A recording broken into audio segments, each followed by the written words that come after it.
morning and welcome. Our guest this morning on Our Stories is Jan Mandernach. Jan and I have been talking, and she explained to me that some years ago, when she was in college, that she became interested in being part of a group of people who, not by accident, but on purpose, decided to become friends at a deeper level and not just casual friendships and relationships like most college students have and like most adults have. So tell us a little bit about what led to that and how you decided to kind of pursue it. Okay. I was active in the YWCA at the University of Illinois, and there was the YMCA had faculty forum speakers, and the YW usually cooperated in planning those and having them take place. So one of the speakers that we invited to come was a man named Lester Kirkendall. He was from Oregon State University, and he was interested in interpersonal relationships. So he came in 1965, and there was a group of people that sort of came together to plan his time on campus. Yeah. And some of them were from the YW and some were from the YM. Mm-hmm. So this group of people planned the events. He not only gave a presentation, but there were some small groups all meeting at the same time, but smaller groups that then after his speech came together to have discussions about what he talked about. And so there were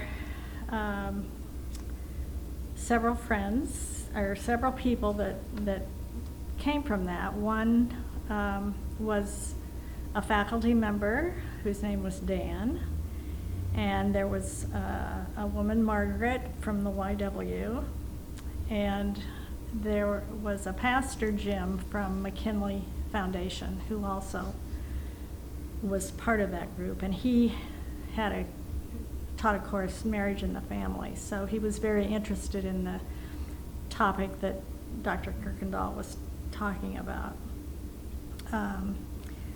So there was a group of 9 of us. This group, we decided to just keep meeting, this group of people. And so this was when I was a junior, so we would have continued to meet for 2 years afterwards, and we usually met once a week and just talked about interpersonal relationships and what was important to us and what we wanted to do and all of that sort of thing. As a result of that, those persons became very close friends. Right. And we've continued to continue those friendships until now. Yeah. Now, from the original group, one of the women had breast cancer and died when she was probably in her 40s. One of the men we kind of lost contact with, and it's the kind of thing that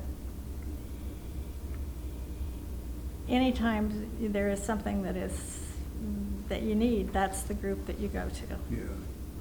Well, you mentioned that you also took part in going to some training at Union Yes. Theological Seminary. Yes, before this group started, I was to become the president of the YW. And so part of that, there was a training for YM and YW presidents at Union Theological Seminary in New York. So that would have been the summer of my sophomore year. And we had classes, seminary classes, and then we lived across the street I got to know those folks really quite well. The way it started out, we gathered, and one of the gentlemen, one of the boys actually, who was there, I don't remember where he was from, but he had gotten there a day early. And so the first thing we learned when we got there was he had gone over to Morningside Park, which is right next to Union Theological Seminary, and somebody pulled a gun on him and took his watch. So he came back, I mean, nothing happened to him other than that, but he came back and was telling us that story. So we were, that was sort of our greeting to that part of Welcome New York to the city. Yeah.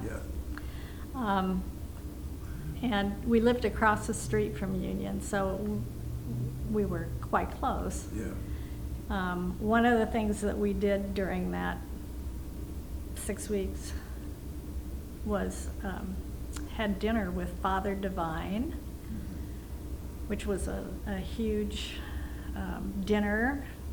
I think it was once a week, but it might have been every night.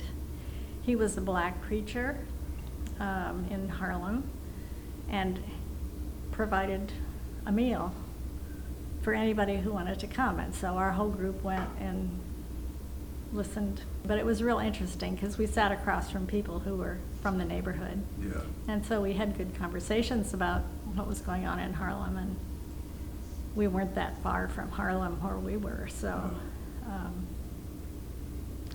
But those kinds of experiences became very meaningful because you were sort of cast into this small space at Union. Right. And did everything that, Sure. you know, got to know people really well. So. Yeah, being in that kind of,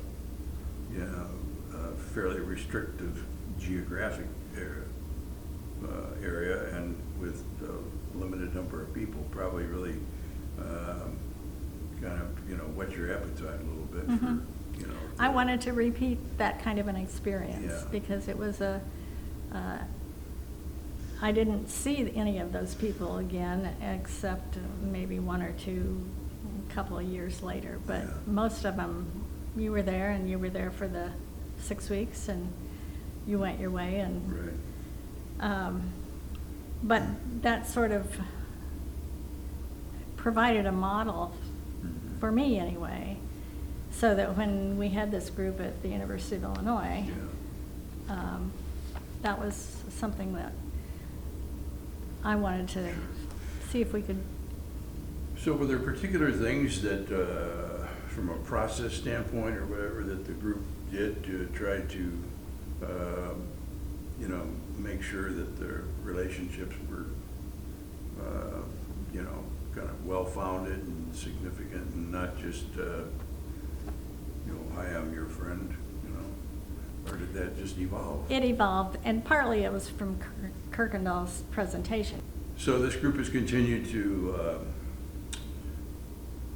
be close. Right, You know. right. Individual friendships, but the whole group did go to Sanibel Island one year. And so we spent a week there Yeah, and had a great time, of course. yeah. And then about 3 or 4 years later, we went again. There were one of the people had gotten married in the meantime, so her husband came, and then a couple of, I don't know how many years later. It was after I knew Craig, so it was significantly later than that. We went down again, and Craig went with me, and Mhm. so we all lived together in this house and walked down to the beach, which was right there, and Yeah. had a great time. So what kinds of issues, problems, concerns has this group been, good for in terms of people having a group to go to over, different things that occur in your life that, over these years? Well, anything that you want to share with a good friend. There were several people in that group that you could feel like you could talk to, or visit, and so it kind of, nobody ever lived in the same town. So after we graduated, if we wanted to get together, it had to be intentional. Yeah. But individually, we also visited. It's an ongoing, not intense relationship on a day-to-day basis Right. or month-to-month, but it just continues with, Yeah. you know, that there is someone there that if you have an issue that you want to talk about, or even if you just want to say hello, Yeah. you have somebody that you can do that with. One of the interesting things from it, I think as an individual who's involved in it, you keep looking for other places in your life where you can have similar experiences. Mhm. And for me, that has been primarily through the church. Yeah. So the PNC that was formed to bring Jim and Elisa here became that kind of a group for me as well. And things like that. Yeah. I mean, you just are always looking for another opportunity to share things in a group context that can be helpful for you to grow. Yeah. Is anything, one thing in particular you'd identify that has driven people to really want to maintain that, or is it just satisfaction of having a close friend? I think the latter. There isn't anything that any of us have done that, Yeah. other than just shared life experiences, and so by doing that, you become a part of their life, and so you want to continue to share those experiences. And I think that's, you know, the serendipity groups that were formed within the church is another example of the type of thing where if you have really in-depth sharing, Mhm. that you develop relationships with people that you knew somewhat, Right. but you don't, it's a different kind of friendship. Sure. Mhm. Well, it sounds like it's been something that really has been meaningful to you, and, you know, I'm certainly guessing it was meaningful to the other people Mhm. who have stayed involved as well. Mhm. So, and not something that we encounter every day. Right. So it was good to hear Mhm. about it. Good. Mhm. Thank you for letting me share it. Okay.